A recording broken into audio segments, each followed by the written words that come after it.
काय सांगशील, काय प्रकार झाला त्याबरोबर? मी एका बाबाकडे गेले होते. त्यांचं नाव आहे अरविंद जाधव. मोन्या गावात राहतात ते.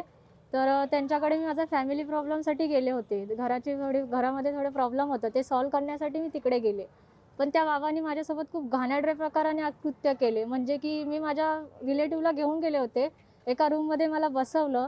त्याच्यानंतर तिथे मला बोलले पहिले की हो, तू खूप प्रॉब्लेममध्ये मला दिसतंय, तू टेन्शन नको घेऊस, मी तुझ्या सगळ्या अडचणी दूर करेल, असं बोलले. त्याच्यानंतर माझे जे रिलेटिव्ह होते माझ्यासोबत, त्यांना ते बोलले की तुम्ही बाहेर जावा, आणि मला एकटीला तिथे आतमध्ये बसून घेतलं.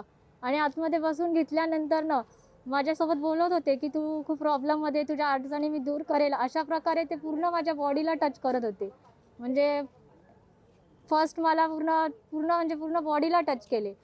All touching with private part, असं पूर्ण बॉडीला टचिंग केलं त्यांनी. आणि त्याच्यानंतर मला धमकीसुद्धा दिली की हे तू जर कोणाला बाहेर सांगितलंस तर तुझ्यासोबत खूप वाईट होईल आणि तुझ्या फॅमिलीसोबत पण खूप वाईट करेल मी. आता काय मागणी आहे तुझी? आता मी पोलीस स्टेशनमध्ये आले. काल त्यांच्यावर FIR केली, पण अजूनही त्या आरोपीला अटक केलेली नाहीये. आणि पोलीसवाले बोलतात की नवीन कायद्यानुसार आम्ही अटक नाही करू शकत. तुझी मागणी काय? माझी मागणी की त्याला अटक करावं, मला न्याय पाहिजे बस.